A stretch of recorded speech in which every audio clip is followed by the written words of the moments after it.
بسم الله الرحمن الرحيم. تقبل الله منا ومنكم. خوشحالم کە لە بەرنامەیەکی تایبەت لە جەژن دەگەمە خزمەت ئێوەی بەڕێز و خۆشەویست لەخوا داواکارم کە حەزی حازیانمان قوبڵ بێ و نزایەکانیان گیرا بێ. خۆشحاڵم کە لە بەرنامەیەکی زۆر تایبەت لەگەڵ کەسایەتیەکی دیاری کوردستان و بە تایبەت شاری هەولێر کە نازانم بە دکتۆر یان بە مامۆستا و بانخواست بە چی ناوی ببەم. ئەویش خۆشحاڵم کە لە ماڵی زۆر بەڕێز دکتۆر محەممەد عەبدوڵڵا فەقێ مرادم. سلام علیکم جەنابی دکتۆر. تقبل الله منا ومنکم. خوای گەورە مبارەکی کاو جەژنە. خۆشبی لە ئێوەش مبارەک بی ئینشاءالله. حەز دەکەم جەژنانێکی خۆت بکەی ببوونەی ئەم جەژنە پڕخێر و بەرەکەتە. الحمدلله والصلاة والسلام على رسول الله صلى الله عليه وسلم. الحمدلله جارش کەش گەیشتینەوە چەند ڕۆژێکی زۆر پیرۆز کە پیرۆزترین ڕۆژ لە هەموو ساڵ یەکەم ڕۆژی جەژنی قوربانە. بەم بۆنەیەوە پیرۆزبایی لە هەموو موسڵمانانی شاری هەولێر بە تایبەتی و لە موسڵمانانی جیهان بەگشتی دەکەم پیرۆزبایی لێ دەکەین و لە خوای پەروەردیگار داواکارین ببێتە ئەم ڕۆژە ببێتە ڕۆژی سەرکەوتنی موسڵمانان بەسەر هەموو بێباوەڕان ئینشاءالله. ئینشاءالله.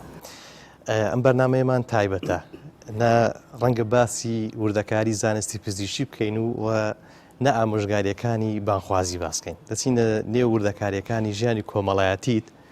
کە ڕەنگە هەم جەژنە هەمیش خەڵکێکی زۆر حەز دەکەن جگەل لەو دوو زانی بەولایانە هەندێک لایانی کۆمەڵایەتی ژیانی جەنابەت بزانن. لەو جلە کوردیانە دەسوێ دەکەم.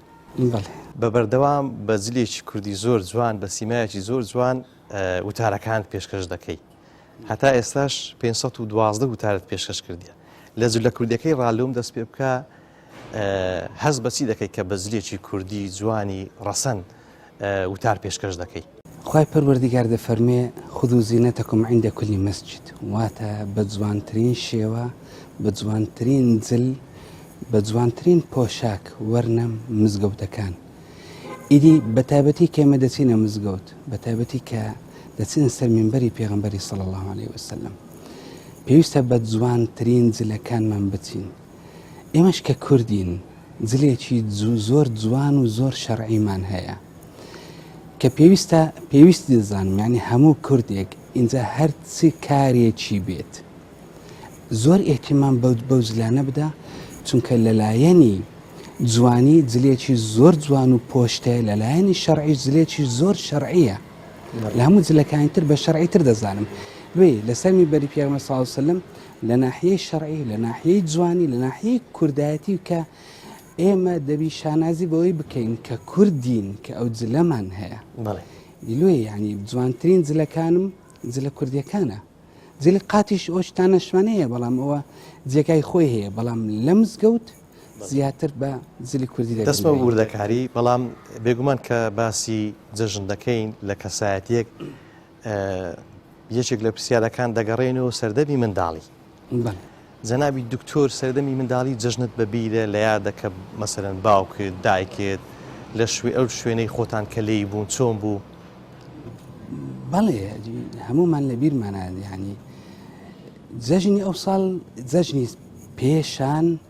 جەژنی زۆر خۆش بوو، یعنی هەستمان بە جەژن دەکرد. ئێستا زۆر جار هەست بە جەژن ناکەین، چونکە پێشان هەندێک شتمان دەکرد لە جەژن کە ئێستا نەماوە. لێ ینی ئینتیمای جەژن لە ناو دڵ و دەروونمان زۆر کەم بووە، یاخود هەستکردن بە جەژن زۆر کەم بووە. پێشان جەژن یعنی هاتوچۆ، پێشان جەژن یعنی دەچوینە ماڵە خزمان، دەچوینە ماڵە جیرانان، دەچوینە ماڵی باپیرمان دەستمان پێ دەکرد، بە ماڵی باپیرمەمە دەستمان پێ دەکرد. یەکسەر لەگەڵ بابم پاشوێکە لە نوێژ جەژن ئەو شتانە دەچوین سەرمان لە باپیرم دەدا، لە ماڵی باپیرمدا شەوێ یعنی لۆ نیوڕانەکەی زۆر جار لەوێ نانمان دەخوارد. هەموو ماڵە مامەکانم کۆ دەبوونەوە لێندەری، یعنی هەستمان دەکرد ئێمە وەکو منداڵ لەخوامان دەویست جەژن بی. لۆ کۆبوونەوەیەکی زۆر، خواردنێکی زۆر، پارە خەرجکردن بن لە لوگانمان هەبوو، دەچوینە دەرێ لە بن لە لوگان. بەبیرم دێت لە زۆر لە جێگایەکان کە ئێستا ئەو جێگانە نەمایە، هەموو ینی بوویتە بیناوە ئەو شتانە. بلنەلوگان هەبوو ئەمە لە تێراوی دەچوینە بلنەلوگان کە ماڵمان نزیک بوو لە تێراوی لەوێن دەردەچوینە بلنەلوگان پارەمان ئەوە دەکردی سواری شتی تکە دەبووین ئیدی هەستێکی خۆش بوو عسرەکەی هەروەها بێزگەلەوەی پاشتریش کە لەگەر بابمان یاخود تەمەشامان دەکرد لەگە جیرانەکان هاتو چۆمان هەبوو هەموو سبەینەکەی جێژن دەچوین سەردانی جیران و سەردانی ئەو شتانمان دەکرد بەڵام ئێستا تقریبان ئەو شتەیە زۆر کەم بووە لەبەر بوونی مۆبایل و لەبەر بوونی فەیسبوک و هەموو جژنە پیرۆزانە بە فەیسبوکیە باش هەموو ڕۆژی ئەمنەوەی دەبین و ئەم دەمەوێت ڕۆژێکی جیاواز ببینم لەو ڕۆژە دەمەوێت بچمەکەن جیرانەکەم بیبینم تۆقەچی لەگەڵ بکەم گوناحم پێ بسڕێتەوە بە تۆقەکەی و هەروە ئەحواڵی لە نزیکەوە بپرسم بەڵێ جەژن لە بۆ کەسایەتیە کە دکتۆرە بالایانی دکتۆریەکەی وەرگری بە تایبەتی ئەوانەی کە دکتۆرن زیاتر سەرقاڵی کارکردن و ڕەنگە کاتیان کەمبی لە ماڵە و سەردانی کۆمەڵایەتی جەژن بۆ دکتۆرێکی وچ جەنابەت زۆر شتی دەگرتەوە تەبان ئەمە بێجگەلە وەکو خەڵکان نەچی ئەتیادیمە خەفارەت چمان هەیە هەموو جەژن هەموو ڕۆژ مانجی ئەمە چەند شەوەیەک یاخود چەند ڕۆژێک ئەمە خەفەرمان هەیە لە تەواڕیەکان هەموو خەفەر دەبین لە نەخۆشخانەکان خەفەر دەبین یعنی زۆر جار ڕۆژی جەژن بووە ئەمن لە نەخۆشخانە بوویمە نەوەکو ئەمن دەیانی وەچی منیش هەموو زۆربەی دکتۆرەکان ینی لە نەخۆشخانە جەژنمان بردە سەری ئینتیزاری وەی دەکەین خوا نەخواستە نەخۆشێک یەکێک حادیسەیەک دی چۆن بتوانین یارمەتی بدەین وەکو دکتۆر بێجگەلەوەی کە جەژن وەکو خەڵکێکی ئەتیادی ئەو جەژنانەمان هەبووە وەکو دکتۆریش ئێمە ئەو شتەمان لەسەر شانی بووە کە دایمەن خزمەتی خەڵکی بکەین لە کاتی هەموو تنگانەکان ئەو ناخۆشییان کە توش دەبێ ئەو نەخۆشییان توش دەبێ ئەو ئازاریان توش دەبێ ئەوانشانە سەر لابین بەزەو کاتیش هەست بە خۆشیێکی دەمویست ئەو پرسیارە بکەم کە ڕەنگە ئەو کاتی ناڕەحەت بی بەڵام بۆ ئێستا بوویتە یادگاریێکی خۆش زۆر شتێکی زۆر خۆش دەکەین کە دەبینی جەژنە ئەتو بێجگەلەوەی جەژنە ئەتو نەخۆشیێک لە ئازارێک ڕزگار دەکەی عیلاجێک دەکەی تەشخیصێک دەکەی و یەکسەر عیلاجێک دەکەی پێویستی بە تۆیە یەکێک گەگەر پێویستی بە تۆ بێ لە دەرگات بدا یارمەتی بدەی کە یارمەتەکەی دەدەی هەست بە ئاسوودەیەکی زۆر خۆش دەکەی ئێمە وەکو دکتۆر زۆر ئەو چێژەمان زۆر هەیە ئینشاڵڵا هەموو خوای گەورە لێمان وەردەگری بەڵام کە دەبینین یەکێک لە ئازارە ئێمە دەتوانین یارمەتی بدەین یاخود ژیانی ڕزگار بکەین لە مردن هەستێکی زۆر عەجیب هەیە لەناو بە هەست بە ئاسوودەبوون دێمە سەر خودی جەژنی قوربان لەلایەنی باخوازەکەی پرسیارە دەکەم گرنگی و ئەهمیەتی ئەو جەژنە بە تایبەتی کە قوربانی دانە هەم بە جەستە و ڕوح و هەم بە ئەو قوربانی کە لە ئاینی پیرۆزی ئیسلام هەیە ئیسلام هەموو شتێکمان فێر دەکە لە ژیان هەموو شتێکمان فێر دەکە فێرمان دەکە چۆن ببەخشین فێرمان دەکات چۆن ئاگامان لە فەقیری بی چۆن حتى فێرمان دەکات چۆن هەڵس و کەوت بکەین جەژنی قوربان فێرمان دەکا ئیبراهیم پێغەمبەر عەلەیهی السەلام چۆن تەضحیەی بە منداڵی خۆیدا لە پێناوی خوای پەروەردیگار لە پێناوی ئەمری خوای گەورە جێبەجێکە یعنی کە منداڵ خۆشەویستترین کەسە لە خۆت زیاتر منداڵەکەی خۆت خۆش دێ بە دلیلی ئەوەی لقمانانێکە بێ بە خۆت نای خۆی دەدەی منداڵەکەی ئەگەر منداڵەکە داوا بکە یان بزانی برسێتی ئینجا قوربانی بەیی بدەی لە پێناو ڕەزامەندی خوای پەروەردیگار وەما فێر دەکا ئێمە قوربانی بە هەموو شتێک بدەین خوای گەورە ئەوەمان لێ قبوڵ ناکە من دانیشم قوربانی بە منداڵەکەم بدەم بەس فێرمان دەکە ئەگەر بکاتە ئەو ڕادەش بەڵام دەبی ئەمری خوای پەروەردیگار جێبەجێ بکەین لێ جەژنی قوربان جەژنی فێربوونە جەژنی قوربانیدانە جەژنی ئەوەیە کە ئێمە هەموو شتێک بکەین لە پێناو دینی خوای پەروەردیگار دێمە سەر لایانی دیکە کە ڕەنگە ئەوەی کە بینەر و بیستەرمانە چاوەڕێ شتی خۆش بی لە ناو سیارە کاتێک کە دەڕۆی چ قاریەیە کە حەز لێ جێی لە دەنگبی یان قەت بووە لەگەڵی بڕیەوە بە دەنگ و سەدای خۆت و ئەوانە بەڵێ زۆر جاروە بۆ هەر جارێک کە ڕادیۆی دەکەمەوە لەسەر من حەزم زۆر لە قورئانە بەڵێ بە تایبەتیش وەکو تیلاوە دەنجی عەبدولباست و دەنجی منشاوی بەڵێ زۆر حەزم لێیانە. ئیدی لە ناو سیارە دادەنیشم هەندێک جار کە بە تەنیا بندەڵێمەوە ئەوەش بەبییر هێنامەوە. کوڕەکەم لە تەحفیزیە، بەڵێ ئەمری 11 ساڵە لە تەحفیزم دانایە. ئیدی سوورەتێک ئەوی ڕۆژە پێکەوە لە ناو سیارەی بووین. ئەمە یەتەساءلون با بەڕاو بزانە لە بەرمە بەڵێ لێگوتەوە زگوتم کوڕم ڕاستە من ئاەتێک تو ئاەتێک بەڵێ ئەمە یەتەساءلون عن النبأ العظيم الذي هم فيه مختلفون. يعني تاموسيجي للقرآن وردقري بەڵام ئەگەر لە هەروەها تەرتیلیش ئەوە زۆر کەسێ حەزم نەیە وەکو یاسر دۆسەری و وەکو ئەوانە. ئەوانی خۆمان ئەوەی کوردستان کەسێ جێلی ڕابگری بە تایبەت حەزت بە دەنجی هەبی چکە قورئان خوێنی دەنخۆشی باشمان ئێستا پەیدا بووە. بەڵێ ئەو قورئان خوێنەی بەناوبانگە کە ئێستا لە خەلیجیش قورئانی دەخوێنی ئەو لەگەڵ ڕعد کوردی مەبەستە ڕعد کوردیە. بەڵێ مەقسەدم ئەوەیە لەگەڵ بەس هەندێک ڕعد کوردی هەندێک زۆر جارش ئەوە دانیشتی مەقسەم لەگەڵ کردیە هەندێک سەبر دەخوێنی ئیتکەمان هەیە زۆر خۆشتر دەخوێنی هەتا لە مزگەوتی خۆشمانە زۆر یەکێک لەوانەی کە زۆر ئیحتیمام بە پێشنوێژەکان دەدەی و دەنجیا خۆشە مزگەوتی جەنابتە حازی موراد. بەڵێ لێش هەر لە کردنەوەی مزگەوتی دووبارەکردنەوەی مزگەوت لە ساڵی 2010 یەکەم جار ئیحتیمام بەو مەسەلەیدا گوتم نابێ من ڕاستە خەتیبم بەڵام دەنگمەها خۆش نییە بچم خەڵکانێکی زۆر لە پشتم نە با هەندێک ئەو شتەی تەرککەین بە هەندێک ئەوەکەی بگۆڕین ستایلەکەی بگۆڕین گوتیان کو بگۆڕین دوو کەسی زۆر دەنگخۆش ئیمام و ئیمامن زۆر دەنگخۆش سێ کەس بوون ئێستاش هەر سێکیان ماینە ئەو مهینە ئەو پێشنوێژ دەکرد سەدایەکی زۆر خۆشی داوە خەڵکانێک زۆر زۆر لە دوورەوەش دەهاتن و زۆرێک لە مزگەوتەکانیش هەروەها چاویان لەمە کرد عینە بە هەمان ستایل لۆ ساڵی پاشتر و پاشتر دەبین ئەوانیش دەنگ خۆت لە دوی دەنگ خۆشان دەگەڵن کە بۆ دیاردەچی جوان. بەڵێ دیاردەچی جوان ئەمن دەنگم زۆر خۆش نییە لەبەر چیم پێشنوێژی ڕاست لانی هونەریەکەی منشیدەک یعنی شتێک کە جێلی ڕابگری هیچ هەیە بە تایبەت بتەوێت جێلی ڕابگری پێشان حەزم لە عادل ڕامی بوو منشیدە عەرەبیەکە هەندێک جار لە ئەوەی خۆمان هەندێک برادری ئەو شتانە هەیە کاک سەردار لە مزگەوتی خۆمان منشیدە ئەوەی سرودی زۆر خۆشی دەبوو هەندێک منشیدی ئەوها تایبەت هەیە زۆر سرودی زۆر خۆشیان هەیە مامۆستا کرێکار سرودی هەندە خۆش هەیە ئەویش جار بەجار ئەگەر جێلێ ڕادەگرن قەت لەماری تەکلیفیان نەکردێت کە لۆیان برێەوە یان نەتگۆتیتەوە لە دانیشتنەشی تایبەت و ئەوانە ناوەڵە سەوتم مساعدنیە لە ئەو مەسەلەی ڕاستە ئێمە بڕگشتکە لە نێو ماڵەکەت دەست پێ دەکەین و دەستمە وردەکاری زیاتر بە تایبەتی لایەنی خێزانداری کە ڕەنگە هەندێک پرسیار بکەین خەڵک حەزی لێبی جێلێوی.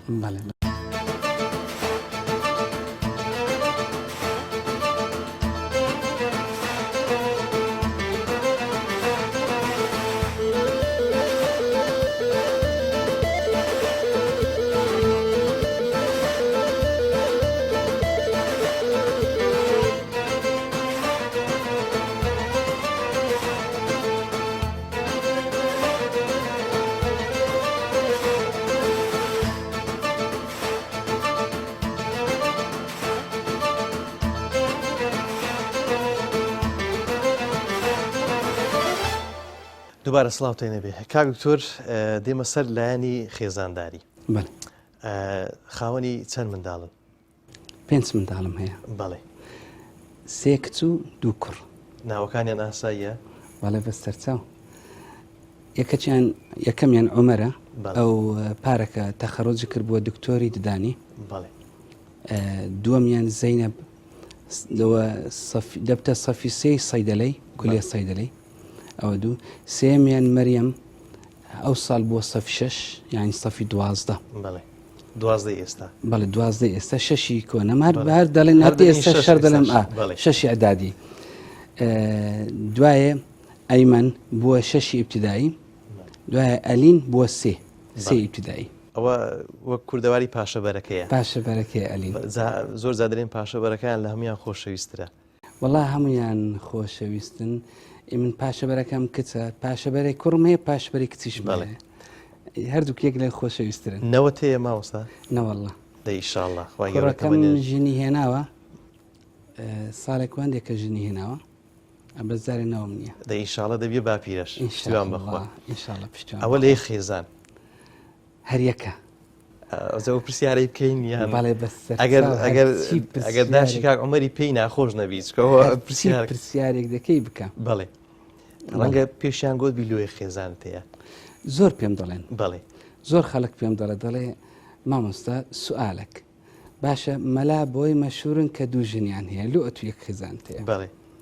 یان طبعا لۆ جوابەکی ڕاستەقینەوەی لەوانەیە هەرێکە هەندێک جوابی ئەو لا بەلای ئەو لا بدەمەوە بەڵام لۆ جوابەکی ڕاستەقینەوەی خێزانی خۆم ئامۆزامە و زۆرم خۆش دەوێ و یعنی زۆر لەگەری مرتاحم لەبەرەوەی فکرم لە دووەم نەکردیتەوە یان فکر لێ ناکەمەوە پێغەمبەری صلی الله عليه وسلم هەتە دایە خەدیجە مابوو ژنی دووەمی نەدەینە بەڵام کە دایە خەدیجە وەفاتی کرد ئەوجا دوایە ژنی دووەم و سێم و ئەو وەڵامەت ئافرەت لەوانەیە زۆر پێیان خۆش بی وەڵی ئەمن ئەو هامە و لەگەڵ خێزانی خۆم زۆر یەکترمان خۆش دەوێ خوای گەورە تەمەتان درێژ خۆشبی سەلامەت بی ئیدی مرتاحین و ئەلحەمدولله کاک زۆر ڕاگرتنی باڵانس لە نێوان وتاربێژی و پزیشکی چۆن ئەو باڵانسە ڕاگرتیە وەڵی زۆر زەحمەتە زەحمەتەکەی لە چێ زۆر ماندوم زۆر ماندوم چونکە پزیشکێکە داوامی خۆم هەیە لە نەخۆشخانە خەفەریاتیشمان هەیە و لە عیادێ داوامم هەیە و لە مستەشفە ئەهلیش عملیات و شتانم هەیە زۆر لەوەی ماندومە لە مزگەوتیش ئەوەی باشە ئیمامەتی هەموو ڕۆژی ئیمامەتی لەسەر من نییە یان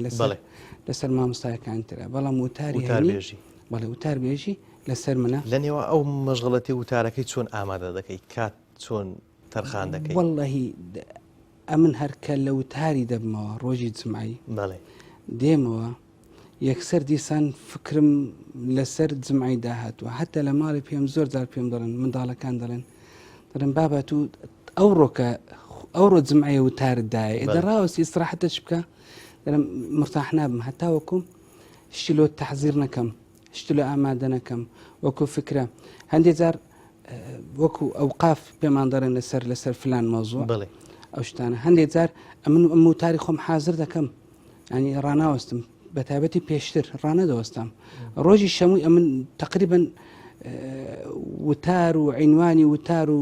مادە خامەکەم چوارچێوەکەی دیار بوو چوارچێوەکەم دانابوو تەنها تەرتیبکردن و ئەوانە حتەوانە تەرتیب دەکەم هەمووی بە کۆمپیوتەر و زیاتر مەسادرەکان ئۆنلاینە هەمووی ئەوی ئەمن ئەوە دەکەم بێجگە لە کتاب بۆ شتان تەمەشا دەکەم بەڵام زیاتر مەسادرەکان ئۆنلاینە چکە بە کۆمپیوتەری وتارەکەی جێبەجێ دەکەم گرفتی تەکنیکی لۆ دروست نەبووە ناو وتارکە کۆ لاپتۆپەکەت شتێک ڕابوەستی ناگەر ڕاش بۆستی ئیشکال نییە چونکە ئەمن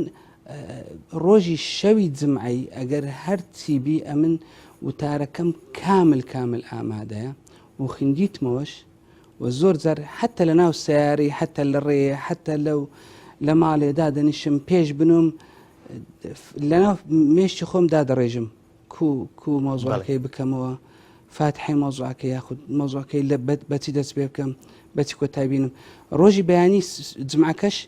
زۆر مهمە یعنی زۆر جار تەلەفۆنی جادەمەوە بەس دادەنیشم دەخینم و لەبەر دەکەم حسابی دەکەم تێکچی ئیش نەکە باسم کرد کە 512 مین وتارت لە کۆتا هەینیدایە بڵێ چۆن ئەو ڕیزبندیە و مەسەرەن لە بیرت نەکردێ لە یادت نەکردێ کە ئەو 512 مین وتارە و لە تقریبا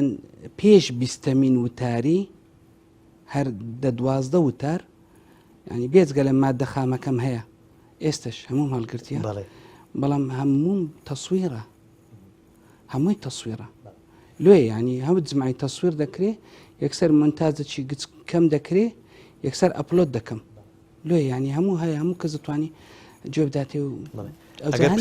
عەفوەن وتارەکانیش ئێستا زۆر جار مەسەرەن لە وتاری ئەو هەفتەیان لە وتاری هەفتە ڕابردوو شتی کەم کەمی لێ وەکو دەردێنم کورتەوتار. کورتەوتاری لێ دەردێنم 2 دقە 3 دقە 4 دقە مەوزوعەکە چ مهمە پێم باشە ئەوەی لێ دەردێنم ئەویش هەمووی ئەپلۆد دەکەم. زۆر زار لە بەرنمەکان کە پرسیاری شتێکی خۆش دەکەین ڕەنگە میوانی بەرنمەکە بڕێ لە ناکاو و شتم لە یاد نییە هیچت لە یادە کە لە بابەتی وتاربێژی و ئەو بابەتی بانخوازی لە بیرت بێ کە خۆش بێ ئێستا بیجێڕیەوە؟ والله طبعا یەک شت هەیە من زۆر چێژ لە وتار گوتنەوە دەکەم بەڵێ زۆر چێژی لێ دەکەم شتێکی معەن نییە ئێستا بەبیرم بێ کە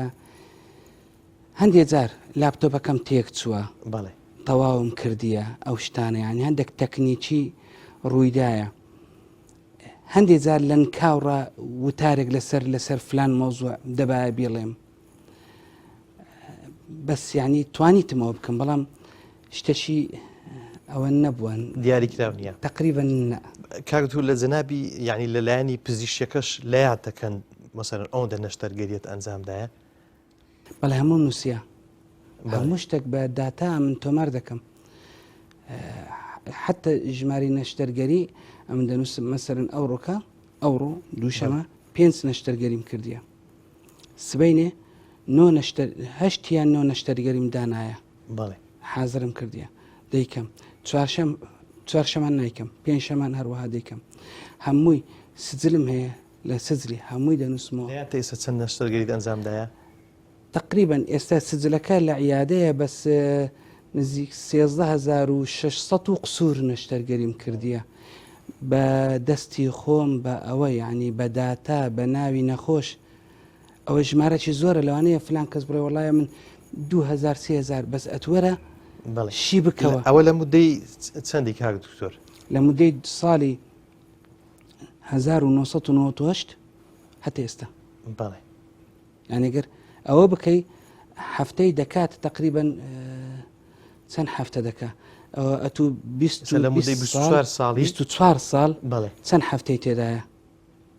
24 ساڵ 24 فی 50 لە بیرکاری خراپم 24 فی 50 20 فی 50 دەکاتە 52 هەفتەمانەیە لە 52 هەفتەمانەیە لە ساڵەکی 20 فی 50 دەکاتە 1000 وانە ینی ئەگەر ڕۆژێ یەک ئەوە بە ینی ئەمن حیسابکە هەفتانە 13 هەتا 14 نەشتەرگەری دەکەم. ئەوە لە تایبەتمەدی قورگ و لوت و گوێ بەڵێ مل و قورگ و لوت و هەفتانە 14 ئەمەلیاتی دەکەم. بەڵێ تقریبا زیاتریش لەوانەیە چکانی هەفتایە جێژن و ڕەمەزان هەندێک کەمترە ینی هەفتایە 20 ئەمەلیاتم کردی لە یەک هەفتەی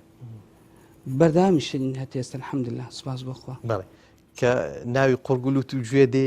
چ دێتە خەیاڵت؟ وڵای ئەو فەرعێکی زۆر خۆش بوو لە خۆم هەڵم بژارد زۆر بە خۆشیەوەش ینی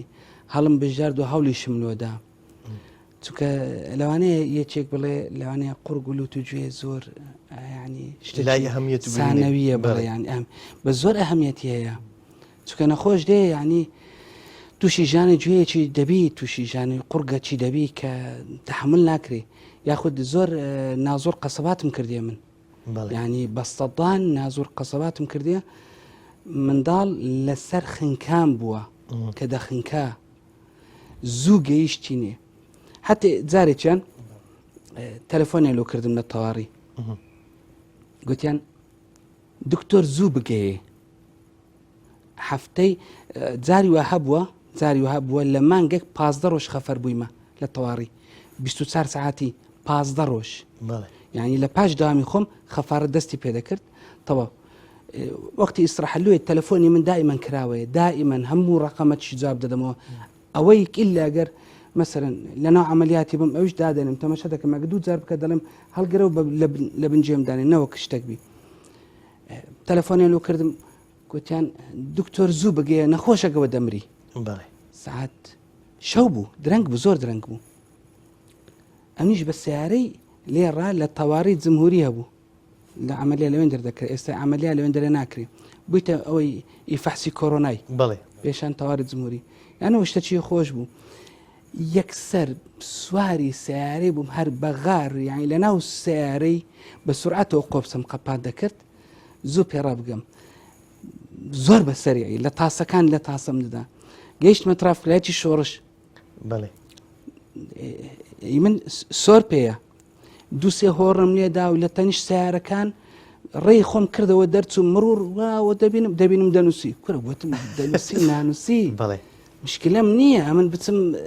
ژیانی کەسێک دەخات ژیانی ئەوەی ڕزگار بکەم بەڵێ زوو پێڕاگەیشتین الحەمدلله سوپاس بۆ خواتانیمان ینی هەموو ڕاوەستا بوون یەکسەر بە 5 دقەی نازوڕەکەم نۆ کردو گوڵە بە ڕۆژە شتانە دەستم عمری 3 ساڵ دەستە ناو قەسەباتیان بە نازوڕی لەیان دەردێنین ئیدی لە فەرعەکەمان فەرعی قورگولوت و گوێ فەرعێکی زۆر قورسە بەڵێ چونکە هەموو کونی گچکە و ئەمەلیات و بە مایکرۆسکۆب و شتی ورد و بە سێرجکە لوپ ینی وەچی ئاوەچی زەڕەبینە ینی گەورە دەکا بەوانە ئەمەلیات دەکەین ڕەنگە ئەوانی دیکە خەڵکیکە برێ ئەوە شتێکی ئاسانە بەڵێ بە زۆر خۆشە تەعاملتان لەگەڵ مەسەرەن نەخۆش و ئەوەی کە لەگەڵ نەخۆشی دێک کە ڕەنگە زۆر جار بەهۆی تووڕەبوون و حاڵەتی ناخۆش شتێک کە ئێستا بوویتە یادگاریەکی خۆش چەند جارێک نەک جارێک و دوزار چەند جارێک لەگەر نەخۆش هاتیە دوو قسەی خۆشی لۆ دەکەم ئەمن تووڕە نابم بەڵێت بۆی هەر مەشهورم کە من قەت تووڕە نابم هیچ تووڕە نابم نەخۆش دەڵێ وەڵڵاهی دکتۆرە مە هاتوین لۆ شەڕی بەڵێ بەس هەتوو وەت کرد هەر شەرمەزارت کردین بەڵێ ئیدی زۆر جار ئەمە وەکو دکتۆر حسابی نەفسیەتی نەخۆشی دەکەین دەبێ حسابی نەفسیەتی نەخۆشی بکەین نەخۆش ئازاری هەیە نەخۆش دەیەوێ فەوری چاپتەوە نەخۆش دەیەوێ فەوری بەڕێ بکرێ خاستان کورد هیچ سەبری نییە هیچ سەبری نییە یعنی ئەتو پێی برێ کاکە 15مین کەسی ڕقەمت 15ەیە توخوا مساعدەکەم بکە ئەگەر 13مین کەس بمنێریە ژۆری 15مینە پێی برێ 18مین بە قەستی پێی برێ 18مین هەتە بە 15کەی ڕازیە یعنی سەبری نییە هەندێک کەسێت زۆر تووڕە و تونند و تەنگاون دکتۆر ئەو کەوانەیە بدەیت ینی لە زمانی پێشترێژوە بوو لە بیدایەتی بوونت بە پزیشک و هەتا ئێستا گۆڕانکاری بەسەداتیان خراپتر هەموو هەروایە بەڵێ ینی ئەمە وەکو دکتۆر کە تەمەشای ئاهلی نەخۆشی دەکەین نەخۆش زۆر زار وایە نەخۆش دێ هەندێک شت هەیە لە بەردەستی من نیە نەخۆش هەیە لە بەردەستی من وەفاتی کردیە ینی پێڕانەگەیشتینە ینی چوومە سەری دەبینم دەخنچێ بەڵێ نەمتانیە یەک جار بوو یەک جار نەمتانی ئێرەی کوونکەم لە نەخکردنەکە نەخۆش کە هەندێک جار دەخنچێ لە بەرشتەچی ئێرەی کون دەکەین قورجی کون دەکەین زوو بگەینە ئەوەی یان نەخۆش هەندێک نەخۆش هەیە تەقبولیەوەی ناکەن ئەهلی نەخۆشی تەقبولیەوەی ناکە نەخۆشی بەمری وەفاتی کردێ بەڵێ تەقبولیەوەی ناکە زۆر جارەوەی نەخۆش دەچی دەرکەی دەشتێنی هاوار دەکا زۆر جارەمە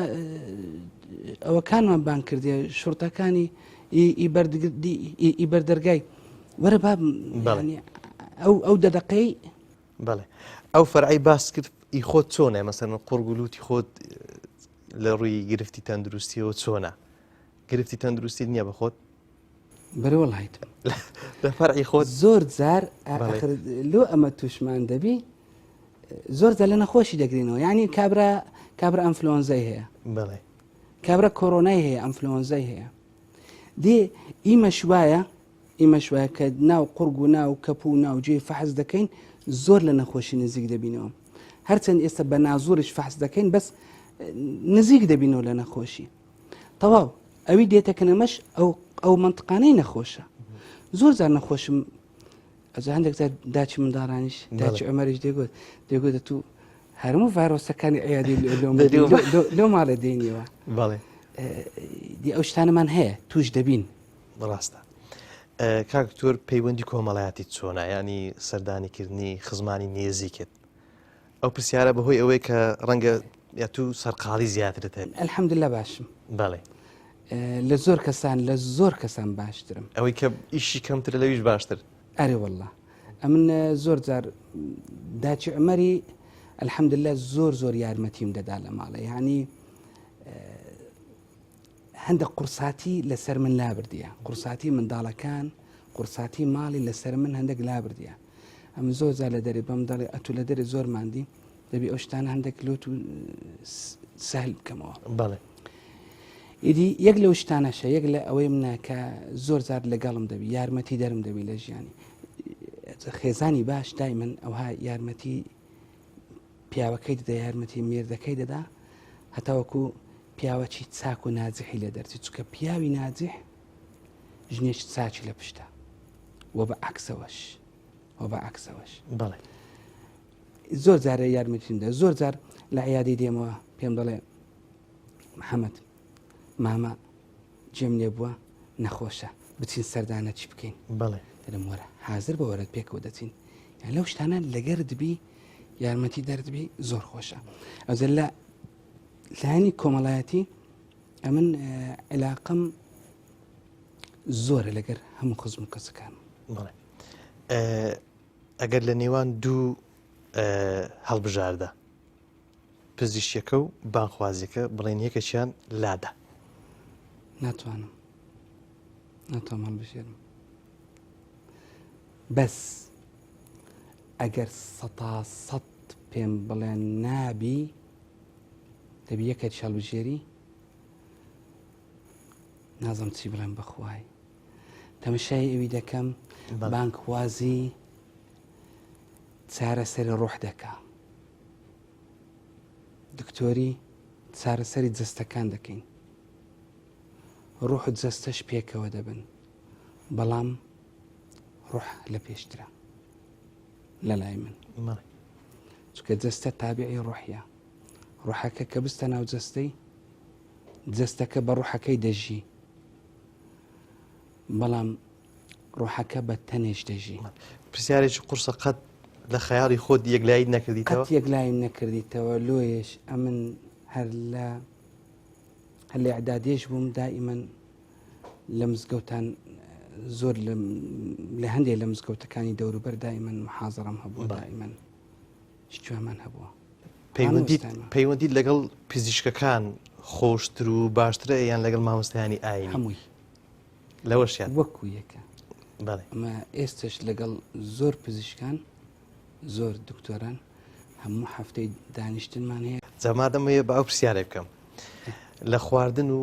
ئەو بابەتانە بینت کۆ یەکەم جارە؟ پارێزی ناکەم. بەڵێ هیچ گۆشت بینم لەگەڵ زۆر خۆشە، پاقلاوە بینم لەگەڵ خۆشە، چایەش تاڵ ناخۆمەوە. شیرین؟ شیرن. بەڵێ جارێ ئەمن مەبدەئەکم هەیە، لەوانەیە ڕۆژێک لە ڕۆژان دانیشم چای تاڵ بخۆمەوە، توش سوکەری بین، سوکەریەکان زۆر. جارێ توش نەبووین، بەڵام ئێستا توش نەبوومە لۆ خۆم، لیمە تحەڕیمە ما ئەحەڵ الله لەک. خواردنێکی تایبەتی دەستی داچی کاک عومەری هەیە کە زۆرت پێخۆش بی؟ وەڵا زۆر لە خواردنەکانی زۆرم پێخۆشە، بزار پێ دەڵم ئەوەی بکە ئەدی ئەوەش فلان. ئەوجا ئەو پرسیارش هەیە بە خۆت داواکاری تەیە، چونکە زۆر ئافرەتان گرفتی ئەویان هەیە کە لەگەڵ پیاوەکانیان داواکاری خواردنیان نییە. هەندێک جار پێم دەڵێ چ حازرکەم، هەندێک جار پێ دەڵم کەیفی خۆتە، مەسەرەن هەندێک جار پێ دەڵم ئەوەی لێنێ فلان شتانە، بەس خواردنەکی تایبەتی هەیە. ئەو بەڵێ کفتەی یەهودی ئەوە کووە؟ وڵای ئەو منەوە یەکەم جارە جێم لێ ڕەنگە بەشێکی زۆریش خەڵک تازە جێلی کفتەی یەهود ئەوە زۆر پێوەماندی دەبی. کفتەی سپیە، بەڵێ کفتەی برنجە، ئاوەکەشی سپیە. ئەوە لە نەنکم فێر بوو، نەنکم دەکەن نەنچی ویش چکە ئامۆزامە، لە نەنکم فێر بوو. سپیە، کفتەی گچکەیە، تەنک تەنکە، پڕی ناوی گۆشتە، گۆشت باویشی تێدایە، ئاوەکەی سپیە، تامەکی زۆر خۆشی هەیە. ئەزێ ئەمە کفتەی کفتەی ئەومانێ، ئەو کفتەی خۆمان کە تایبەتە بە خۆمان، لە هیچ لایەکی نەم خواردیە، باوەڕ ناکەم لە هیچ لایەکی بخۆم. حتى ژنەکان کەش کاندێک زار فێریان دەکەین زەحمەتە لە دەستیان دەرچی. وەستای یەکەم کەس یەکەم ئارێ وەڵڵا جارێکی ئەو لە نەخۆشخانێک باوەشتەوە بجێڕمەوە، لە نەخۆشخانەی بووم لە نەخۆشخانەی هەولێری تایبەت ئیشم دەکرد لێ داوام دەکرد گوتی لێمی پرسی دکتۆری باپیرم بوو ئەمن لە ئەوەی باپیرت بووم جارەی باسی خواردنی کرد گوتمەڵە کاک دکتۆر وەچی بابمە لە عمری بابم گەورەتریش بوو گوتمەڵە کاکتۆرە من داچ ئەمەری هەتێ ئێسش کفتەی و گوتی وەڵا دەمەوێ ئەو مەبەستی ئەو خوارد نەبوو گوتی دەمەوێ بەڵێ گوتم بە سەرچاو ڕۆژێک بەداچی ئەمەرم گوتمەڵە دکتۆر گوتی دەمەوێ من دەبێت هەر حازر کرد لە منزڵەکی ئەوەندە گەوری حازر کرد زۆر پێوەماندی بوو 2 ڕۆژ پێوە هیلاک بوو نزیکەی 200 و قسوور کفتەی کرد بوو هەموو خەستەخانەی هەولێری تایبەت بردمەوێ دکتۆر پاشوەی کە هەموو خەستەخانەکە خواردیان هەرموو نەخۆشخانە خواردیان منزەڵک ما بووە گوتی دکتۆر محەممەد ئەوەی دەبم نۆخۆم ئەوش سەفەری ئەوەی دەبم جام ڕۆژێ دەمدی دێگوت دکتۆر محەممەد لە ناو سەلازم دانایە پێم گوتی کەس نەزەداتێ 4-5 ڕۆژ گوتی لێم خوارد هەر ڕۆژێ دەم گوت وەرهەندەکن و ئەوەندە بەتام بوو ئەزە کفتەی یەهودی ئەمە ناومە لێ نای کفتەی یەهودی چونکە لە نەنکم فێر بووە نەنشم یەهود بوو لێی فێر بووە بەس شیوەکان کەشیانی الحەمدولillah دەستاوی خۆشە الحەمدولillah کاتێک ناوی حاجی موراد دی چ دێتە خەیاڵت دڵم زۆر خۆش دەبی نەوەی حاجی مرادیمە شتێکی زۆر خۆشە لەلایەنی دینیش دڵم زۆر خۆش دەبی زۆر جار دوعای لۆ دەکەین ڕەبی خوایە باپیرە زێد بەهەشت بی ئەگەر هەتوو نەبایە موسڵمان ئەمە زەحمەت بووم و کاتێک کە دەبینم بەتایبەتی ئەوانی کە هەندێک لەمەیژە لە هەولێرەنە کە ناوی حاجی مراد دێ یعنی باسی دەکەن ئەمە ئەوها کێچێک سرت پێ بڵند بی بەڕاستی زۆر سەرمان پێ بڵندە زۆر بەڵێ بینی لەگەڵ وەرزش و ئەو بابەتە کووە کات دەزانی هەندێک کاتێ هەبوو دەچمە ئەوەی ڕێازش هەندێک کات لەبەر کۆڕۆنای هیچی نێشت لەگەر مەلەکردن مەلەی دەزانم و مەلەش دەکەم جار بەجار ڕێازە زۆر بەس ئەمە شتێکمان هەیە مامۆستا ئەمە مجتەماکەمانە وهایە ئەم زۆر زار حەزمێ و بە پێیان بچمە نەخۆشخانەی نزیکە بە 25 دقەی دەگەمێ هەتە لە جادی برایەتی دەپەڕمەوە 5-6 سیارە دکتۆر فەرموو دکتۆر وەڵڵە بابم لە خوای بە زیادی 2 سیارم لە ماڵەیە بەسەوە حەزمێ بە پێیان بڕم نە تو لەگەر بەڵێ مەسەلەکە محەبەت و خۆشەویستی و ڕێزلێنانە بەڵام نایلن ڕاضەکەی بکەین نایلم بە پێی بڕۆین ڕاستە سیرکردنی تەلەڤیزیۆن و ئەو کاتت هەیە کە سەیری تەلەڤیزیۆن بکەی زۆر کەم سێری دەکەم ئەگەر ئەخبارێکی مهم هەبی هەندێک قەنات هەیە دەیکەمەوە لە بابەتی هەواڵی سیاسی و ئاگاداربوون لە ڕەوشی یان چی ئەوە لە هەواڵی سیاسی ئەوە یەک لەوانەیە کە دەبی دائیمەن دەبی ئاگادار بین و دەبی هەندێک جار زۆر جار قەناتەکانی ینی لە بەرەنگۆ ناڵێم بەڵام قەناتی پەیام و بانگەواز و ئەوانە دەیکەمەوە هەندێک شتی خۆشی تێدا تەماشای دەکەین هەندێک جار زۆر جار ناگە تۆپانەیەکی مهم هەبی مهمە ینی لە ئەخیرەکانە پێشترێ بەخۆت ئەو تۆپانی ئەوانت کردیە حتمما کەسێ تۆپانی نەکردوی ئەو دەبی ئێستا بێمە سەر باسی بەرشن و ڕیال مەدریدی بەڵێ لایەنداری کامیانی لایەنداریەکی خەفیفی بەرشلۆنەیمە خەفیف ینی ئەوە ناکە زۆر ئێتیمام پێ بدەیت زۆر جار 5-6 گەمە هەتەمە 6 ناکەم گەمە ئەگەر لە ماڵێ بم ئیشم نەبی خوتبەم نەبی محازەرەم نەبی بێ ئیش بم تۆپانی هەبی ئەوجە دەکەن و ئەوجە شەوتەشی تەمەشا دەکەین مندارەکان لەو بابەتە کوونە ینی ئەوان تەمەشا دەکەن هەندێک جار بەڵێ هەندێک جار ئەوان لە من زیاتر ئەوەی بەرشلۆنە لە چیەوە هاتووە ینی لۆ بەرشلۆنە بەتایبەت نەبی زۆر جار پرسیار دەکرێت زە خاستن هەندێک برایەکمەوە زۆر زار تەژی ڕیالی دەکات ئەگەر ڕیال بباتەوە دەکاتە هەرا لە فێسبووکی و یان ئەویان زۆر توندە لە سەریان ئەویان توندە دەڵێم بەرشلۆنە گەمەی خۆش ینی پاسات و شتی زۆر خۆش ینی فەن لە گەمەکردنەکەی بەس گۆڵ نییە فەنی تێدا ینی متعی تێدایە کە تەمەشا دەکەی متعی گەمەکردن و فەنی گەمەکردنی تێدا لەبەر وەیە بەڵێ ئەو پاسات و ئەو ناویان لێنێ تیکی تاکە و ئەوانە ئەو تیک تاکە ئەوانە بەڵێ دێمە سەر بابەتی ئەوەی ژیانی ڕابردوو بە تایبەتی سەردەمی خوێندن لە پزیشکی یان ئێستا کامەیان خۆشتر بوو مرتاحتر بووی لە ڕووی نەفسیەوە لە ڕووی دینداریەوە بەگشتی هەموو خەڵکی دەرێمەوە بە تایبەتر جەنابن پێشان لە نقطەچی زیاتر مرتاح بووم دیندار زۆر بوو ینی بە سەراحەتەوە دەڵێم ئێستا تەمەشای خەڵکەکەی دەکەم دیندار کەمە ئەو جیلە دینداری کەمە بەرەو مزگەوتی کەمە بەرەو تیکتۆک و بەرەو فێسبوک و بەرەو ئەو شتانە پێشان طبعاً هەر کاتێک تام و چێژی خۆی هەیە کاتی منداڵی کاتی گەنجی کاتی 20 ساڵ و 30 ساڵ کە ئێستا تەمەنم 52 ساڵە ئەوەت نەپرسی بەڵێ تەمەنم 52 ساڵە هەندێکیان بابەتی تەمەنیان پێخۆش نییە بەڵام کەمتر پیاوی 52 ساڵم ئێستا کە تەمەشای ئێستا دەکەی خەڵکی ئێستا دەکەی پێشان بە یەکێکمان دەگوت حرامە بەڵێ دەگەڕاوە ئێستا پێی دەرێم حرامە پێی دەرم ڕیبایە پێی دەرم دژایەتی دینی خوایە بە هەند وەرناگری پێی دەڵم ئەو مەسەلە نوێژی لێ نایێ بابەتی دێموبالاتی لیاتی لە بابەتی گوێ ناداتێ پێشان ئەگەر مەسەلەک بگوت بە ئەوە نوێژی لێ نایێ ئەگەر ژن ئەگەر پیاو یەکسەر بە هەندی وەرگرت حەزەری زیاتر لە بەرامبەر دینە بوو بەڵێ ئێستا وانە گەنجی ئێستا وانە ینی ئەو نقطەیە زۆر تەمەشا دەکەین ئەوەش خەتای چی تێدایە خەتای حکومەتی تێدایە خەتای هەموو خەڵکی تێدایە